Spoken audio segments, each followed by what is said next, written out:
So good evening and Jai Hind students. Today in this class we are going to discuss some numerical problems on the topic series and parallel combination of resistors. As you can see the heading which I have given on the whiteboard, that is questions on series and parallel combination of resistor.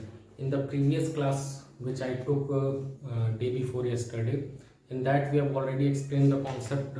In that I have explained the concept that how we have to decide whether the resistors are in series or in parallel. So in this video we are going to solve some numericals so that in order to have a better understanding or a clear understanding of the concept. Okay, so I'm having here a few list of questions. Okay, so I'm just going to solve one by one all those questions, and we will try we will see that how we have to approach the question, and finally what we have to solve it.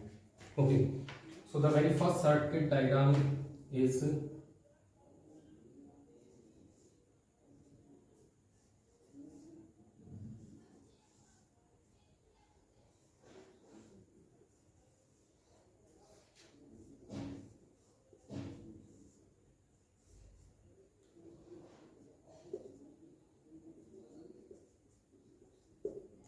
so here you can clearly see that there are 1, 2, 3, 4. There are total 5 resistors in the given circuit. Okay, so all this here I have not written the sign of ohms. Okay, means you have to assume that this is nothing but these are all in ohms only. Okay, so we need to find, first of all we have to identify whether how the resistor means in which combination they are, whether they are in series and they are in parallel. After deciding whether the resistors are in series and parallel, we have to find out the equivalent resistance of the circuit. So in the previous class I have already told what is the meaning of equivalent resistance. Equivalent resistance का मतलब होता है एक ऐसा resistor जो कि इन सारे पांचों रेजिस्टर को रिप्लेस कर सके, फंक्शन वही हो, बस डिफरेंस इतना होता है ये जो पांचों रेजिस्टर जितना स्पेस ऑक्युपाई कर रहे हैं वो इक्विवेलेंट रेजिस्टेंस एक सिंगल जो इक्विवेलेंट रेजिस्टेंस होगा वो छोटा सा बहुत कम स्पेस ऑक्युपाई करेगा. Okay, so this is our source of potential difference, or basically I should say this is our battery which is providing energy. Okay, so this is the positive terminal and this is the negative terminal, and we know that the conventional direction of current is from positive to negative, though electrons flow from negative to positive. Always remember here two things are there. If somebody asks you direction of current, conventional direction, conventional का मतलब जिसको हम शुरू से follow करते हुए आ रहे हैं, ठीक है. So in actual the conventional direction of, somebody asks you regarding direction of current, what is the direction of current, then it is from positive to negative. And if somebody asks you what is the direction of flow of electrons, then it is from negative terminal to positive terminal. Okay, so this is our current. After reaching this particular point, इस particular point पे पहुंचने के बाद इसके पास तीन रास्ते हैं जिसमें ये जो current है आपका यहाँ पे आ रहा है that will get divided. First path is this, second is this, and third is this. Okay, let it be I1, I2 and I3. So you can clearly see that इस पॉइंट पे वो current आपका क्या हो जाएगा, तीन part में divide होगा. होने के बाद ये इस पर्टिकुलर जंक्शन पे ये सारे के सारे करंट वापस मिल करके फिर से जिसमें डिवाइड हुए थे वो वापस मिल करके आई के फॉर्म में, मतलब आई स्टार्ट हुआ, आई करंट स्टार्ट हुआ और वापस से सर्किट में या बैटरी के पास कितना करंट जाएगा, आई. ठीक है, तो ये तो क्लियर हो गया कि वन और टू जो रेजिस्टर्स हैं उसमें I1 फ्लो करेगा, 3 ओम्स में से I2 जाएगा और 4 ओम्स में से आपका I3 जाएगा. ठीक है, अब रही बात कि 5 ओम्स में कौन सा जाएगा, और 5 ओम का कॉम्बिनेशन मीन्स 5 ओम का जो रेजिस्टर है इनके साथ सीरीज में होगा या फिर पैरेलल में, अभी हम लोग देखेंगे. सबसे पहले क्या करते हैं, जिसका हमको पता चल चुका है कि सीरीज में, उसको हम सॉल्व करते हैं. So 1 and 2 they are in series. Okay, so I will replace this 1 and 2 by a single resistance, by equivalent resistance. And what will be the equivalent resistance in case of series combination? That will be nothing but I can replace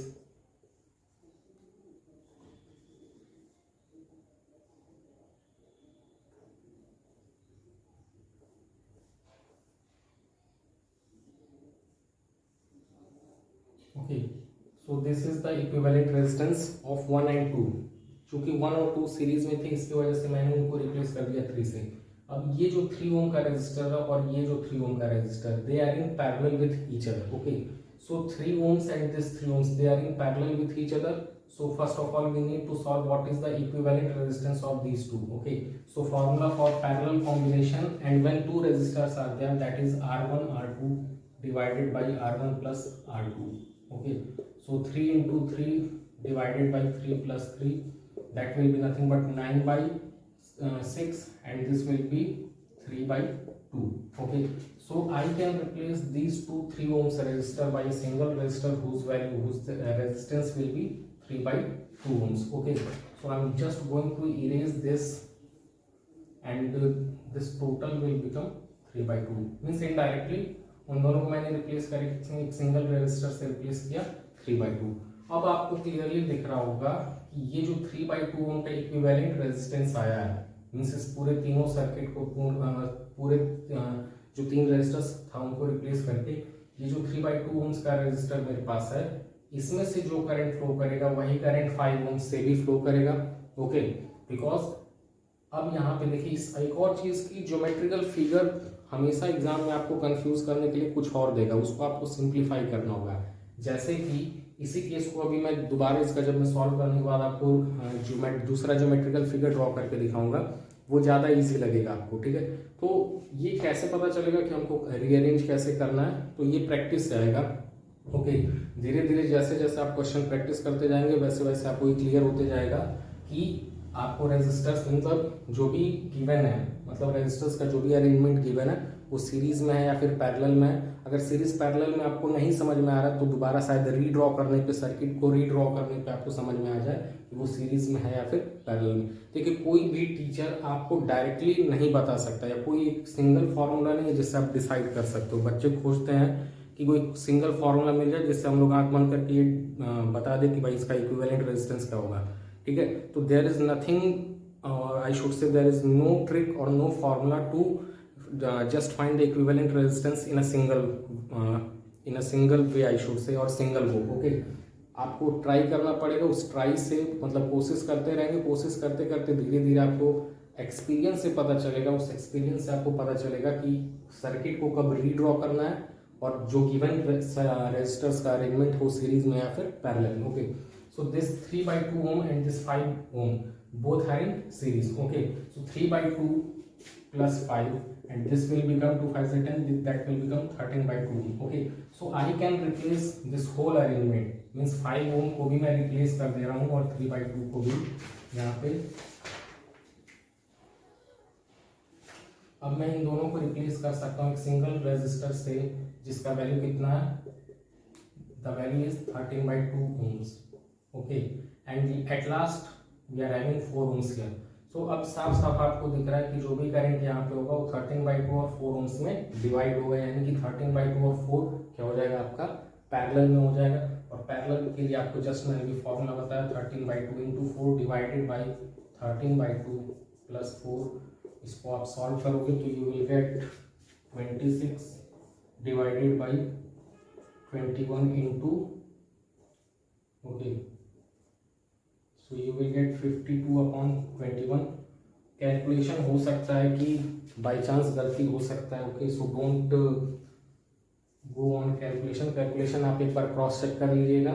just आप technique समझिए कि कैसे हम identify कर रहे हैं और कैसे हम लोग कॉम्बिनेशन को सॉल्व करते जा रहे हैं. एक और चीज़ मैं यहाँ पे आप पैरेलल के लिए ये भी फॉर्मूला है 1/R1 प्लस 1/R2, लेकिन इस फॉर्मूले को मैक्सिमम बच्चे गलत करते हैं. जब भी इस फॉर्मूले से they use to solve the और they use to find the equivalent resistance, most of the time they make mistake. और गलती करते क्या है, for example if R1 is suppose 1 and R2 is 2, then R equivalent 1/R equivalent will be 2/3 by 2. Okay, so 1/R equivalent will be 3 by 2. तो बच्चे क्या करते हैं, what they used to do is that वो R equivalent 3 by 2 मान लेते हैं, लेकिन अभी इसका रेसिप्रोकल लेना बाकी, अभी इसका रिवर्स करना बाकी है. R equivalent is not 3 by 2, it is R equivalent is 2 by 3. तो ये चीज को बचने के लिए, इस गलती से बचने के लिए हम क्या करते हैं, डायरेक्टली इस फॉर्मूले को यूज करते हैं. ठीक है, फॉर्मूला ये और ये exactly both are same, The only difference is that in a hurry, when you are solving questions or solving numericals in exam hall, in a hurry, most of the students, they used to take this 1 upon R equivalent, that is 3 by 2, to be the final equivalent resistance. That is wrong. Okay, so that in order to prevent that, we need whenever two resistance are given, you can use this method. Okay, that will directly give you the correct answer. Now again I am going to redraw this so that you can easily understand. See, the actual circuit was something like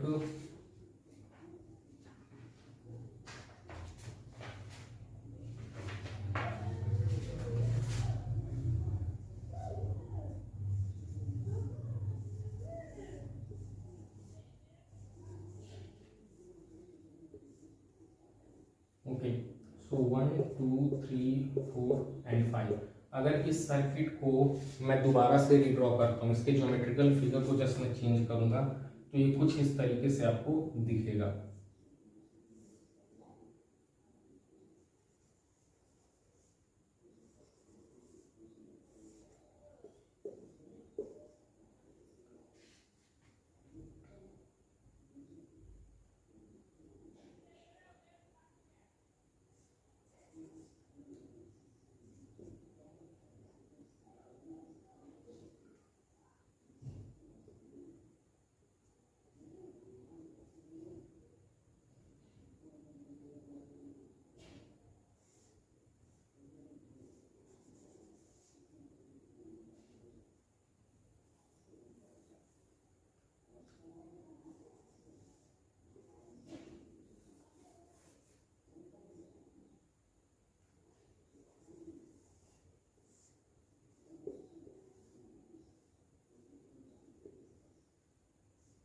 okay, सो ये और ये diagram बिल्कुल एक ही है।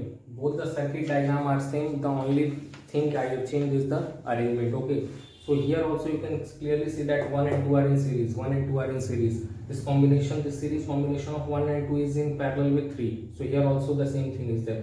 Now this whole arrangement, the combination or the equivalent resistance of 1 2 and 3, that particular equivalent resistance is in series with 4. Okay, and this whole total arrangement, this the equivalent of this, and if you are going to add these two, this whole arrangement is in parallel with 5. Okay, so just sometimes we need to redraw the circuit in order to have a better understanding of the question. Okay, now moving to the next question. I hope this question भी आपका clear हो गया होगा। अब move करते हैं next question पे।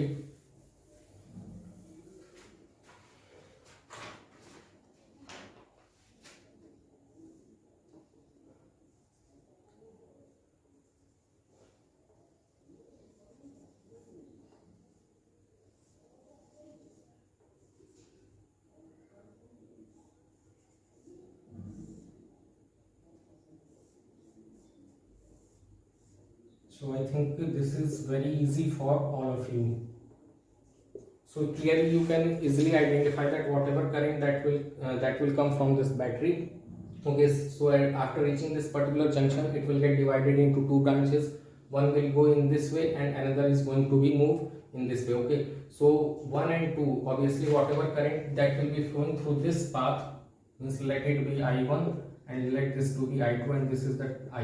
Okay, so I is equal to nothing but I1 plus I2, always remember. Okay, so I, after reaching this particular junction, it will get divided into two branches, I1 and I2. I1 is flowing through 1 and 2, therefore 1 and 2 will be in series, and I2 will be flowing through 3 and 4, therefore 3 and 4 are in series. Okay, so just if I am going to replace the both of them by their equivalent resistance, that is 3, and here 3 plus 4, that is 7. Okay, so this 3 and this 7, they are in parallel, and directly you can use the result, 3 into 7 divided by 7 plus 3, that is 21 by 10, that is 2.1 ohms. Okay, so 2.1 ohms will be the equivalent resistance of the circuit. So this was comparatively easier from the previous example, because here you can directly see there is a bifurcation of the current as it is reaching this particular junction. Okay, अच्छा, एक और चीज, जिस वे में current देखिए divide करता है, उसी तरीके से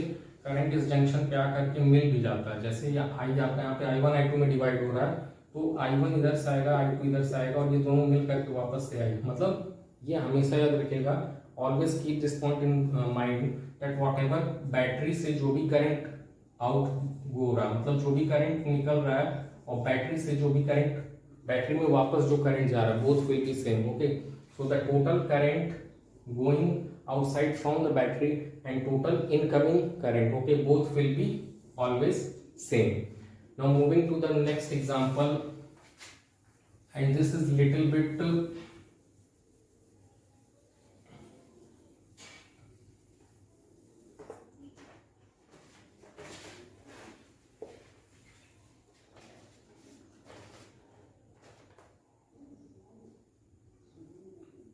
please all of you pay attention in this particular example, because this is little bit different than others.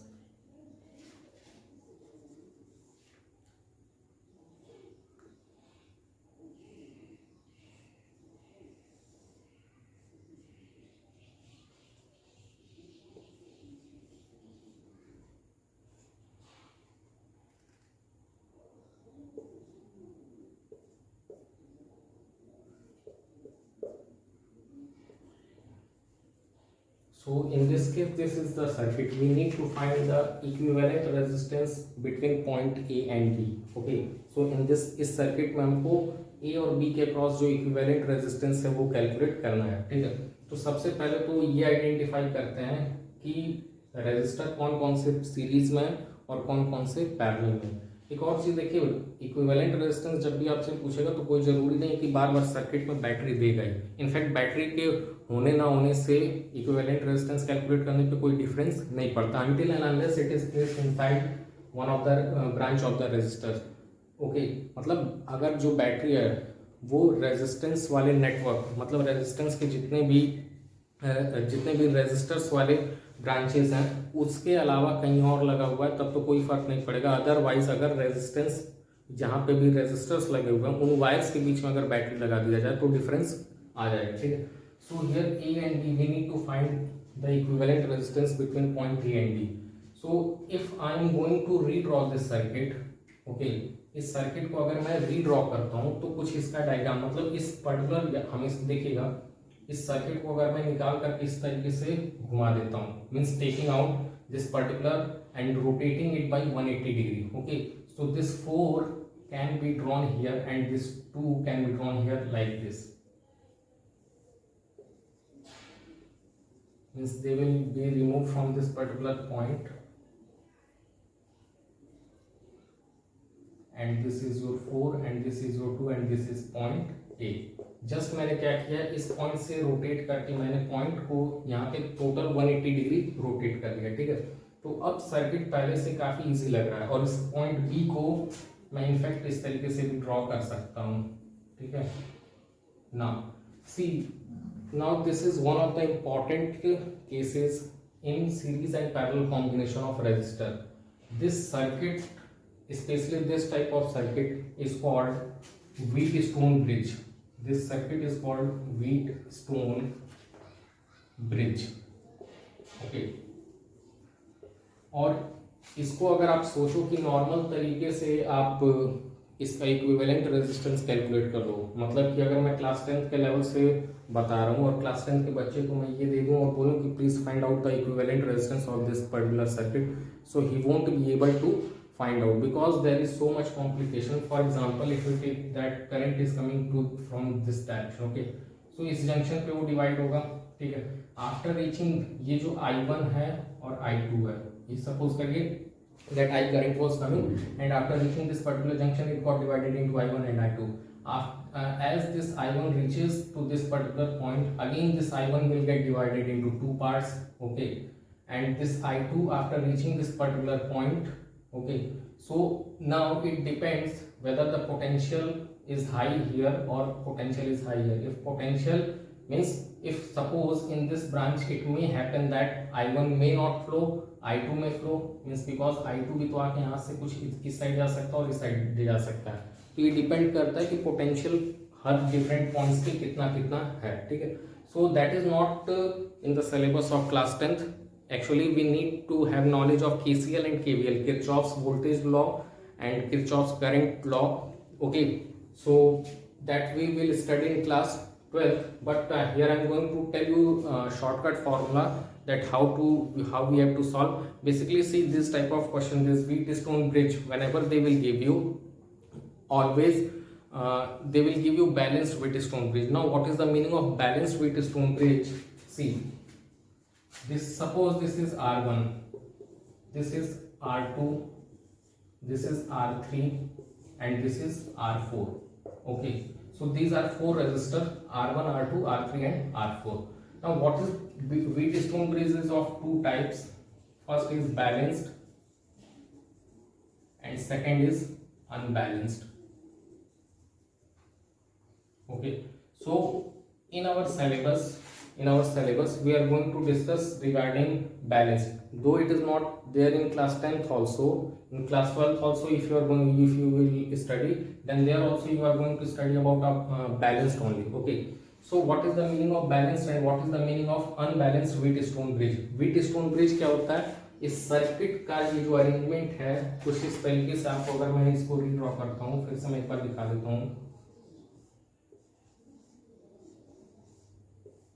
ये जो इस तरीके की सर्किट होती है इसी को कहते हैं हम लोग Wheatstone bridge. Okay, so this type of circuit arrangement is only known as Wheatstone bridge. There are two cases in Wheatstone bridge. First is balanced and second is unbalanced. So what is the meaning of balanced and what is the meaning of unbalanced? Here I have given you R1, R2, R3, R4 and this suppose let it to be R5. Now, if the ratio of R1 and R2 is equal to the ratio of R4 and R3, अगर R1 R2 का ratio R4 और R3 के ratio के बराबर है, okay, so that type of Wheatstone bridge is called as balanced Wheatstone bridge. Okay, और हमेशा याद रखिएगा कि जब भी हम बैलेंस्ड Wheatstone bridge की बात करते हैं, जब भी Wheatstone bridge बैलेंस्ड रहेगा, so there will be no current flowing in this in between resistor. इस वाले ब्रांच में, सर्किट के इस वाले ब्रांच में कोई करंट फ्लो नहीं करेगा. कब? जब आपका ये बैलेंस्ड होगा. और इसका रीजन क्यों करंट नहीं फ्लो करेगा? Okay, so that is not in your syllabus.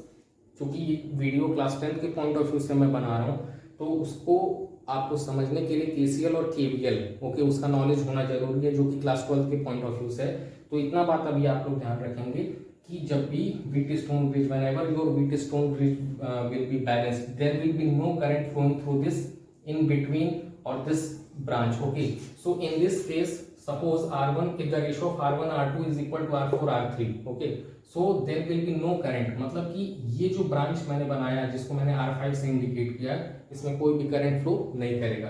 अब कोई करंट नहीं फ्लो करेगा यानी कि इसका मतलब क्या होगा? इसके होने ना होने से कोई फर्क नहीं पड़ता, यानी इसको अब मैं मिटा भी दूंगा तो कोई फर्क नहीं पड़ता. ठीक है, now it becomes very simple. Now अब ये बैलेंस्ड Wheatstone bridge है, इसको आप आसानी से सॉल्व कर सकते हो. जैसे ही मैंने इस ब्रांच को हटाया, ठीक है, तो क्लियरली अब आप देख सकते हो R1 R2 सीरीज में, R4 R3 सीरीज में, और इन दोनों का कॉम्बिनेशन, R1 R2 का जो सीरीज का कॉम्बिनेशन, R4 R3 का जो सीरीज का combination, they are in parallel with each other. Okay, so I hope the concept of balanced Wheatstone bridge is clear to all of you.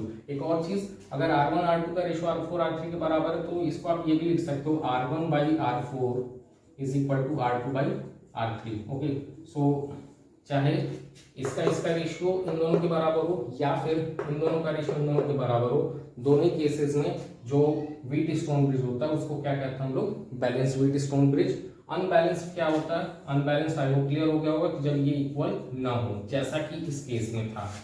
यहाँ पे अगर मैं इसको ड्रॉ कर दे रहा हूँ, ये मेरा 2 था, ये 3 है, ये मेरा 4 और ये 5 है, तो obviously 2/3 is not equal to 4/5. Okay, so this is a case of unbalanced Wheatstone bridge. And unbalanced Wheatstone bridge का इक्विवेलेंट रेजिस्टेंस हम फाइंड आउट नहीं कर सकते. Okay, so I hope the concept of balanced and unbalanced Wheatstone bridge is clear to all of you. अब देखिए question competitive exam में कैसे पूछता है. कॉम्पिटिटिव एग्जाम में सिंपली बस क्वेश्चन, सबसे पहले तो आपको ये दिमाग में रखना पड़ेगा कि Wheatstone bridge होता कैसा है. once you will be able to identify the circuit geometrical figure of the Wheatstone bridge, then you can clearly solve the question.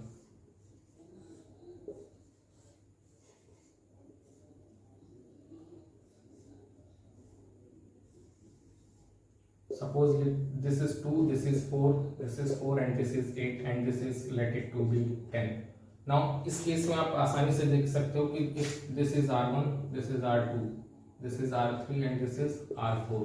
एक और चीज नेमिंग पे मत जाइएगा, मीन्स मेरा जो नेमिंग है R1 R2 मैं बार बार चेंज कर दे रहा हूँ.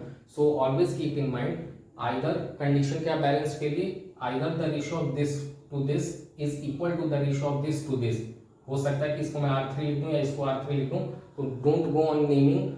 Okay, so just remember the concept that if the ratio of this to this is equal to the ratio of this to this, then your Wheatstone will be balanced, or the ratio of this to this is equal to the ratio of this to this, then your Wheatstone bridge will be balanced. Okay, so in both of the cases here you can clearly see that 2 by 4 is equal to 1 by 2 and 4 by 8 is equal to 1 by 2. So this is the case of balanced Wheatstone bridge.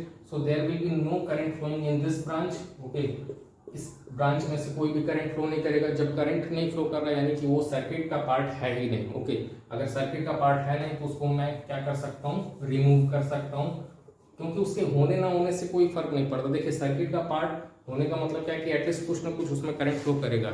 चूंकि current ही नहीं flow कर रहा है, that simply means it is not in the circuit. Okay, so we can easily remove that particular branch and now you can clearly calculate that 2 and 4 are in series and 4 and 8 are in series. Okay, so this was all about your Wheatstone bridge. Now coming to the last question, last numerical in this particular topic. Okay,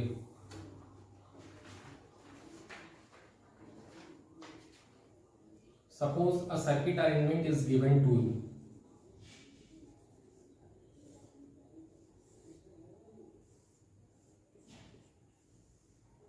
Okay, so this is the positive terminal, this is your negative terminal, this is 1 ohms, this is 2 ohms and this is 3 ohms. Now what question is asking, and here a 12 volt battery is there. So the potential difference of the battery is 12 volt or voltage is 12 volt. Now we need to find out what is the current flowing through 2 ohm and 3 ohm. Current flowing through 2 ohm and 3 ohm. Okay, so first of all see, whenever this type of question are being asked, मतलब particularly किसी एक particular branch में आपसे current पूछ दे. यहाँ पे आपसे circuit में करंट नहीं पूछ रहा है, यहाँ से आपको पर्टिकुलरली पूछ रहा है कि 2 ohms में से कितना करंट जाएगा और 3 ohms में से कितना करंट जाएगा. तो ऐसे क्वेश्चंस आपके जितने भी प्रिंसिपल होते हैं, सीरीज, पैरेलल, ओम्स लॉ, सारे को यूज करते हैं हम यहाँ पे. ठीक है, तो सबसे पहले हमेशा याद रखिएगा जब भी किसी इंडिविजुअल ब्रांच में आपसे करंट पूछे, so the very first task is find out the equivalent resistance. क्योंकि इक्विवेलेंट रेजिस्टेंस कैलकुलेट करने के बाद ही हम ये पता लगा पाएंगे कि एक्चुअल में सर्किट में करंट फ्लो कितना कर रहा है. ठीक है, तो सबसे पहले what is the equivalent resistance. So 2 and 3 they are in parallel. Okay, so 3 into 2 divided by 3 plus 2, that is 6 by 5, and this 6 by 5 is in series with 1. Okay, so 6 by 5 plus 1, this will become 11 by 5. So 11 by 5 is the R equivalent. Just I am going to write here 11 by 5 is the R equivalent. Now voltage is 12 volt and we need to find I. I यहाँ पे से जो I की value आएगी ये वो I होगा, यानी कि ये वो करंट होगा जो पूरे सर्किट में फ्लो कर रहा है. ठीक है, हमको चाहिए 2 और 3 में से कितना फ्लो कर रहा है. तो now applying Ohm's law, V is equal to I into R equivalent. Therefore I will be V upon R equivalent. V is 12, R equivalent is how much? 11 by 5, that is 60 by 11 ampere. Okay, तो इस पूरे circuit में कितना current flow कर रहा है? 60 by 11 ampere. अब clearly आप देख सकते हो कि इस 1 ओम से तो 60 by 11 जा रहा होगा, लेकिन इस पर्टिकुलर पॉइंट पे जाने के बाद कुछ इधर चला जा रहा होगा, कुछ इधर. ये भी आप आसानी से पता लगा सकते हो, क्योंकि यहाँ पे रेजिस्टेंस कम है तो इसलिए करंट इसमें से ज़्यादा फ्लो करेगा. यहाँ पे रेजिस्टेंस ज़्यादा इसलिए करंट यहाँ पे फ्लो कम करेगा. यानी कि करंट एक्चुअल में यहाँ पे I1 जाएगा और यहाँ पे I2, और I1 प्लस I2 किसके बराबर होगा मेरा? 60 by 11 के, क्योंकि ये इंडिविजुअली पूरे सर्किट में कितना करंट फ्लो कर रहा है? 60 by 11. अब बात करते हैं कि भाई इसमें कैसे निकालेंगे।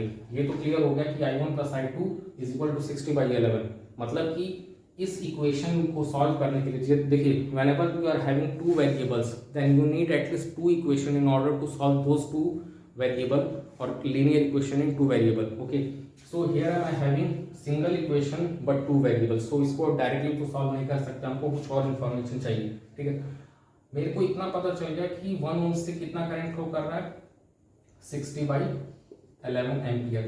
तो क्यों ना मैं सबसे पहले इसके अक्रॉस वोल्टेज ड्रॉप निकाल दूं। ठीक है, क्योंकि अगर इसके अक्रॉस मेरे को वोल्टेज यानी पोटेंशियल डिफरेंस पता चल गया तो मैं इसके अक्रॉस पोटेंशियल डिफरेंस निकालूंगा।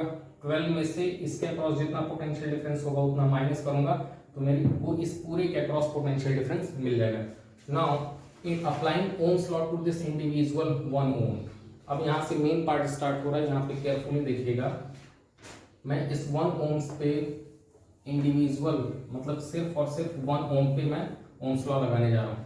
तो यहाँ पे V मेरे को कैलकुलेट करना, I मेरे को पता है 60/11 और resistance is 1, so answer will become 60/11 volt.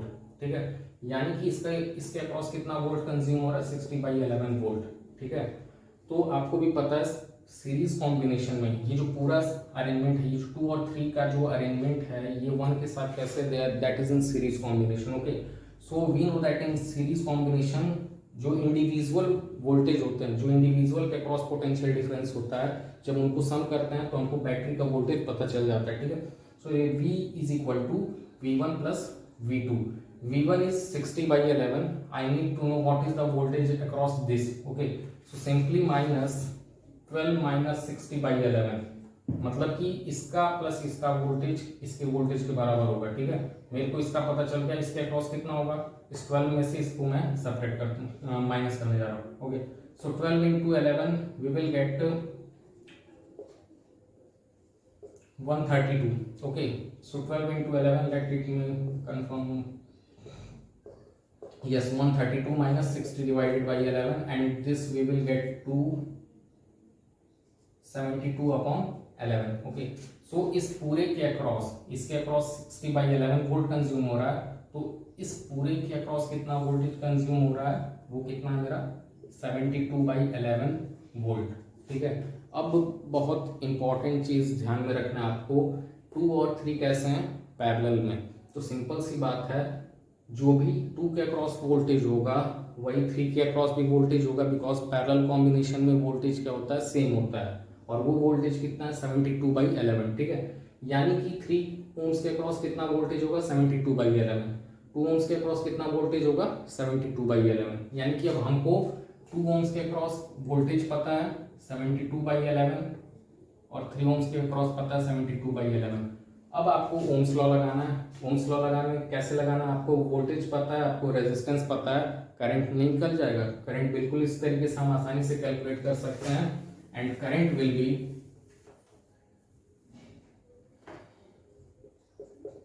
अब मैं इंडिविजुअल के अक्रॉस लगाने जा रहा हूं। ठीक है, तो for this one V is equal to IR, I will be V upon R, V is 72/11 and R is how much, 2, so this will become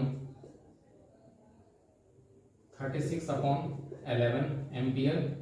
Now what is the current across 3, so here I is equal to 72/11 into 3, and this is going to be 24/11. Okay, अब cross check कर लेते हैं। ठीक है, cross check कैसे किया जाता है, देखिए मैं सबको रब कर देता हूं।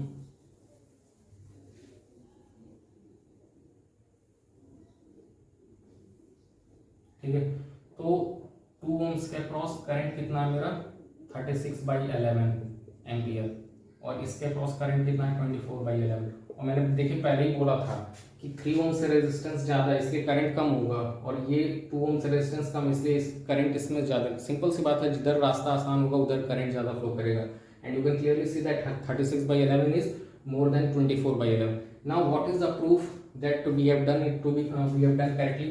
स्टार्टिंग में मैंने आपको बताया था कि I1 I2 का जो सम होगा वो 60/11 के बराबर आना चाहिए, ठीक है। I1 कितना है 36/11 और I2 कितना है 24/11। अब जरा ऐड करके देखिए कितना आ रहा है 60/11, यानी कि हमारा आंसर करेक्ट है। Okay, so this is how, so finally what is the conclusion of this question? I1 will be 36/11 ampere, I2 will be 24/11। इस एक पर्टिकुलर क्वेश्चन में हमने काफ़ी चीज़ सीखा। सबसे पहले तो हमको जब भी इंडिविजुअल ब्रांच के अक्रॉस करंट या फिर वोल्टेज पूछे तो सबसे पहला काम क्या, आपको इक्विवेलेंट रेजिस्टेंस कैलकुलेट करना है। उसके बाद स्टार्टिंग में देखिए, जब भी आप इक्विवेलेंट रेजिस्टेंस से करंट कैलकुलेट करते हैं तो वो सर्किट का करंट पता चलता है, वो ब्रांच का करंट नहीं होता, ठीक है। जब आप इंडिविजुअल रेजिस्टर्स के अक्रॉस ओम्स लॉ लगाते हैं तब आपको ब्रांच का करंट बताता है। Okay, so this was all about today's class. I hope ये लास्ट क्वेश्चन स्पेसिफिकली, इससे पहले जो 3 क्वेश्चन डिस्कस किए थे वो सिर्फ that was the base in order to discuss this question. Okay, so I hope all the question which I have discussed in this class is clear to all of you, and please revise the concept and solve more and more questions, because practice make a man perfect. Okay, so if you are not going to practice, कोई भी teacher आपको ये नहीं बता सकता, या कोई भी टीचर किसी के भी पढ़ाने से आपको मतलब आसानी से समझ में कभी नहीं आएगा जब तक आप खुद कोशिश ना करें। Okay, so today we will end here. After this we will discuss the topic of heating effect of electric current, and we will see the numerical based on that topic in our next class. Thank you.